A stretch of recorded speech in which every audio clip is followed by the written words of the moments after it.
কোনো কোনো অভিভাবকরা বলেন আমার বাচ্চা তো বাংলা বলতে পারে না, বাংলা বলতে চায় না, বাংলা শেখে না বা শিখতে চায় না। অন্তত বাসায় যতক্ষণ আছে ততক্ষণ তারা বাংলা বলুক। বাংলা হচ্ছে আমার মায়ের ভাষা, ওর মায়ের ভাষাও কিন্তু বাংলা, ওর বাবার ভাষাও বাংলা। তো কেন বাংলার সঙ্গে আমরা থাকি? আপনার গর্ব তখনই হবে যখন আপনার ছেলে বা মেয়ে বাংলা বলতে পারবে। আমরা এখানে আমাদের এই দীর্ঘদিনের ধরেন আমেরিকায় আমরা বসবাস করছি, আমাদের কমিউনিটির অনেক মানুষ এখানে বসবাস করছে, বিশেষ করে নিউ ইয়র্কে তো প্রচুর, এবং অন্যান্য স্টেটগুলোতেও আছে। তো আমরা আমাদের কমিউনিটিতে চলাফেরা বা কখনো গল্প ছলে বলতে গেলে অনেক সময় শুনি, কোনো কোনো, সবার কথা আমি বলছি না, কোনো কোনো অভিভাবকরা বলেন আমার বাচ্চা তো বাংলা বলতে পারে না, বাংলা বলতে চায় না, বাংলা শেখে না বা শিখতে চায় না, ইত্যাদি ইত্যাদি বলে। এবং এইভাবে তারা একটু মনে হয় যেন তাদের কথার মধ্যে আমার সন্তানটা যে বাংলা জানে না, বলতে চায় না, এই জন্য আমার জন্য একটা বাবা হিসেবে আমার গর্ববোধ করি। কিন্তু বিষয়টা কি সেরকম হওয়া উচিত? হ্যাঁ, আমরা জানি আমরা আমেরিকায় বসবাস করি, এখানে ইংরেজি ভাষাই, এটাই স্বাভাবিক, ইংরেজি ভাষায় শিখবে, এটাই স্বাভাবিক। কিন্তু আমাদের যে নারীর টান বা শেকড়ের টান তো জন্মভূমির প্রতি প্রবল। তো তাদের সম্পর্কে আপনি একজন এই বাংলা সংস্কৃতিকে ধারণ করছেন, লালন করছেন, এই বিদেশে এসে আপনার মূল্যায়নটা কি? সবচেয়ে বড় কথা হচ্ছে কি, আমরা আছি কোথায়? আমরা আছি আমেরিকায়, রাইট? আমরা যেখানে যাই, বাচ্চারা যখন স্কুলে যাবে বা যেখানে যাবে, কিন্তু তারা কিন্তু ইংরেজিটাই ইউজ করবে, ইংরেজিটাই বলবে, এটি স্বাভাবিক। কিন্তু আমার বাসার পরিবেশ যদি বাংলাই হয়, যে সময়টুকু বাসায় থাকলো বাংলা, আজকে ধরেন টিভিএন24 আমেরিকায় কেন, এই প্রবাসে আমাদের এখানে কেন? বাংলাটাকে প্রমোট করবার জন্য। কিন্তু আজকে যদি আমার বাচ্চাটা টেলিভিশন দেখে, ধরেন টিভিএন24 একটা নিউজ দেখলো, সে কিন্তু মানে তার মাকে জিজ্ঞেস করবে, বাবাকে, যে কি বলছে। আমি যে আমার বিষয়টা বললাম যে ও মানে এটা বলছে। আমরা যদি এই বিষয়টা যে অন্তত বাসায় যতক্ষণ আছে ততক্ষণ তারা বাংলা বলুক। বাংলা বললে তাদের কি ভেতরে ওই যে আমি প্রথমেই আমি বলেছি যে আমাদের রুটের সঙ্গে কিন্তু রাখতে হবে।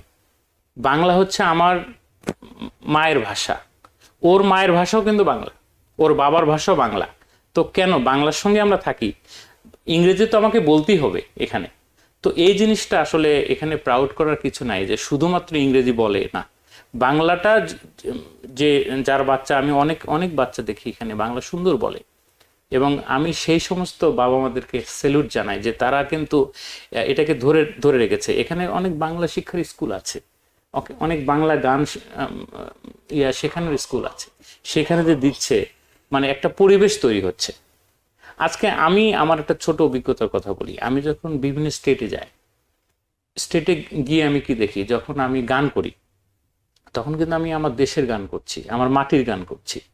আমার গান যখন আমি গাই তখন আমি দেখি যে এদেশীয় যারা, তারাও কিন্তু এনজয় করছে। তারা কি শুধুমাত্র ভাষাটাকে এনজয় করছে না, তারা সুরটাকে, আমার বাংলা গানের মধ্যে এমন কিছু সুর আছে, রিদমে এমন কিছু কারিশমা আছে, দেশকাল পাত্র মানুষ, হ্যাঁ, মানুষ সব একাকার হয়ে যায়, ঠিক না? এই জায়গাটা তখন আমার কেমন লাগে, তখন আমার কিন্তু হৃদয়ে একটা আলাদা শিহরণ জাগে যে আমার বাংলাটাকে দিয়ে কিন্তু আমি যখন এই দেশে প্রথম দিকে আসি, আমার মনে আছে যে আমি ম্যানহাটনে একটা শো করেছিলাম, যেখানে বিবি রাসেল এসেছিল। একটা পুরো আমেরিকান ছিল সেখানে, প্রায় 1000 জন। আমি শুধু বাংলাদেশে একজন আর্টিস্ট ছিলাম। আমি ওই রকম বাংলা ড্রেস পরে, মাথায় গামছা, ফতুয়া, আমার লুঙ্গি, আমি কিন্তু বাংলা গান করেছিলাম। আমি তখন দেখেছি, সেই ভিডিওগুলো এখনো আমার কাছে আছে। দু একটা শুটিংয়ে যদি বাইরে যাই, এই তো টিভিএন24-এরই দু একটা শুটিং আমি বাইরে করেছি, মিউজিক প্লে হয়েছে, আশেপাশে সব আমেরিকানরা তাল দিচ্ছে। তো এই জিনিসটা কিন্তু আপনি অন্য কোথাও পাবেন না। আমি মেক্সিকোতে গিয়েছিলাম, যেখানে আমরা 11 জন বাঙালি আর প্রায় মানে 1 লাখের মতো দর্শক। সেখানে আমি শাহ আব্দুল করিমের গান গেয়েছি 1 ঘন্টা। সেখানে আমি দেখেছি যে মানে উত্তাল জনসমুদ্র, রিদমে তার সুরে মানুষ কিভাবে আনন্দ করছে। আর মেক্সিকো তো নিশ্চয়ই আপনি বললেন লাখো জনতা, সবই বাঙালি ছিল না, না। ম্যাক্সিমামই ছিল মেক্সিকান বা যেহেতু ইন্টারন্যাশনাল কালচারাল ফেস্টিভ্যাল, সেখানে বিভিন্ন দেশ থেকে এসছে। আমি বাংলাদেশের প্রতিনিধিত্ব করেছি, তো আমি সেখানে দেখেছি যে আমার বাংলা গান, আমার বাংলা ভাষা, আমার রিদম তাদেরকে কতটুকু আনন্দ দেয়। তাহলে আমি কেন বসে থাকবো? আমার বাচ্চাদেরকেও তো আমি আমার বাংলাকে আমাকে প্রমোট করতে হবে, আমার ঘর থেকে আমাকে। তাহলে এই যে আমি যেটা বললাম যে দুই একজন যে আমরা গার্ডিয়ান আছি, বাবা মা আছি, যারা একটু বাংলা না শেখানোর জন্য বা না শেখার কারণে, আমার সন্তান না বলার কারণে গর্ববোধ করি, আপনার মুখ থেকে তাদের বিষয়ে না, আমি ওটাই বলছি যে আপনার গর্ব তখনই হবে যখন আপনার ছেলে বা মেয়ে বাংলা বলতে পারবে, আপনার বাংলা সুন্দর করে কথা বলবে, আপনার বাসায় একটা গেস্ট যাবে, তাকে সুন্দর করে একটা সালাম দেওয়া, তাকে সুন্দর করে যে আপনি কেমন আছেন, কত ভালো লাগবে। নিউ ইয়র্ক থেকে সম্প্রচারিত TVN 24 টেলিভিশন, বিশ্বজুড়ে বাঙালির কণ্ঠস্বর।